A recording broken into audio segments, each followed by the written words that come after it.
않게 된 것입니다.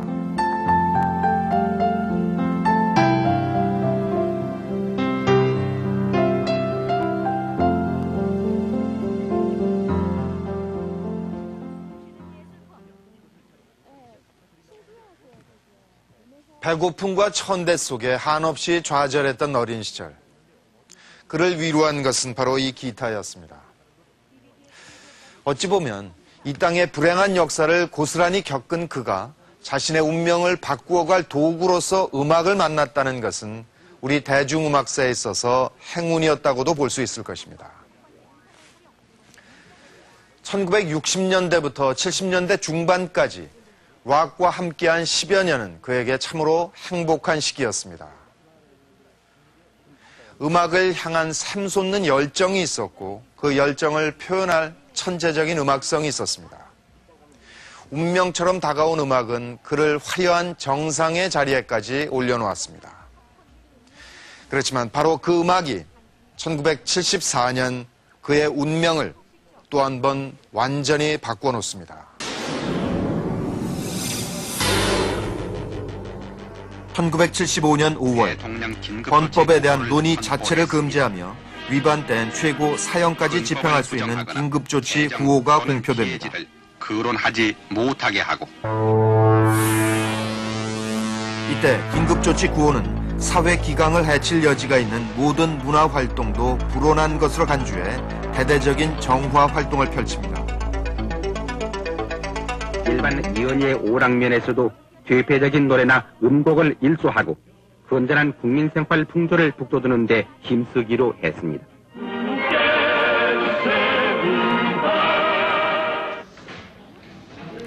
긴급조치 9호라는 한파로 가요계는 큰 타격을 입습니다. 문화예술 전반을 다루던 검열기관인 예술문화윤리위원회가 나선 가요 정화 활동은 75년 말까지 국내 가요만 225곡, 외국 곡까지 합하면 2,000여 곡을 금지곡으로 묶습니다. 매주 아마 금지곡 목록들이 내려옵니다. 그러면 이제 각 방송 라이브러리에 이렇게 철해 놓죠. 금지곡 목록. 근데 대개 이유가 퇴폐, 염세 이런 이유입니다. 이게 참 막연한 이유죠. 퇴폐를 어떻게 사실은 추상적인 단어 아니에요? 염세도 상당히 추상적인 단어인데 눈에 보이지 않게 뭔가 좀 은유적이고 뭔가 사회를 풍자하는 그런 내용이 담긴 가요, 새롭게 젊은 층들이 만든 노래라면 그런 이유를 붙여서 그냥 금지곡 리스트로 내려보낸 거죠.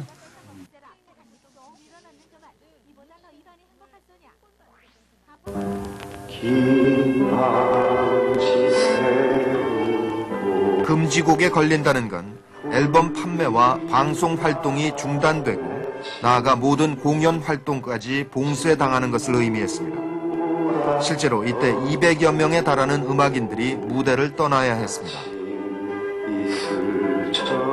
무더기로 금지곡이 쏟아지고 가수들이 사라지는 현실. 그러나 그보다 더 기가 막힌 것은 금지 사유였습니다. 창법 저속, 불신감 조장, 심지어는 가창력 미흡이 그때 음악인들이 철퇴를 맞은 이유였습니다. 신중현은 금지곡 사건의 최대 피해자 중 한 사람이었습니다.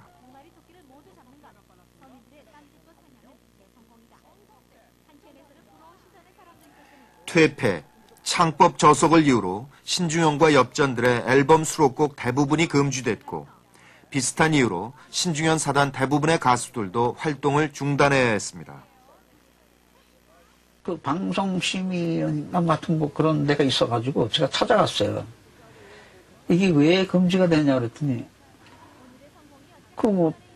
자기도 잘 모르는데 일단 금지해야 된대요. 그러면서 그럼 누가 시키는 거냐 그랬더니 그건 그런 대답은 안 해요. 대답 안 하고 무조건 금지래요. 그리고 이제 뭉치자라는 제목이 있는데 그걸 지적을 하더라고요. 뭉치자. 그 뭉치자라는 게 뭐가 나쁘냐 그랬더니 이북하고 뭉치면 나쁘지 않냐 이거야. 그래서 이 얘기가 참 너무 어떤 얘기도 안 되는 얘기로서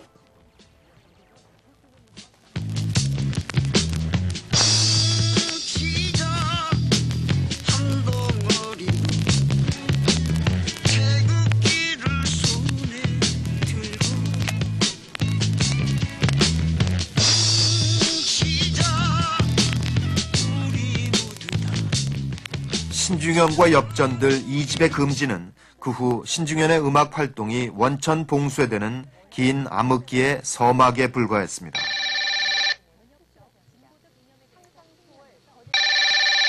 그건 청와대에서 전화가 걸려왔던 72년 이미 예견된 일이었습니다. 청와대에서 이제 전화가 와가지고 이제 우리 박통의 이제 노래를 이제 만들어라 이제 이렇게 이제 했었죠. 근데 전 이제 뭐 첫 마디에 저는 할 수 없다고 이제 좋게 이제 끊는 이유는 저는 사실 그런 음악은 관계가 없는 사람이에요. 저는 뮤지션이지 음악을 위한 음악을 하고 싶은 사람이지 어떠한 모델을 위해서 무슨 음악을 만들고 이런 이제 그런 생각은 저한테는 전혀 없었던 상황이다 보니까 70년대 이후 정권은 한쪽엔 금지곡, 한쪽엔 건전가요 보급이라는 두 방향의 가요 정책을 일관되게 추진했습니다. 건전가요는 유신 정권과 정책에 대한 아낌없는 지지를 보내는 찬가로 당대 네로라는 음악인들이 동원됐습니다. 그런데 신중현이 그 요구를 거절한 것입니다. 그때 당시에 이제 너무 잘 나가는 음악가였기 때문에 정부 쪽에서도 당시에 이제 유신 정부 쪽에서도 한번 신중현의 음악을 통해서 선전하고 싶은 그런 욕구가 있었을 것이고 그런 전화를 받았을 때 사실 대부분의 음악가들은 거부하기가 굉장히 어렵습니다. 그리고 그때가 어떤 시절입니까? 요즘 젊은 친구들은 이해를 못하는데 그때는 박정희라는 이름을 얘기할 수 없었던 시절입니다. 그런데 그 시절에 그런 사실상의 대통령의 요구를 갖다가 거절하고 했다는 것은 굉장한 그 자긍심이 있었다고 생각이 들고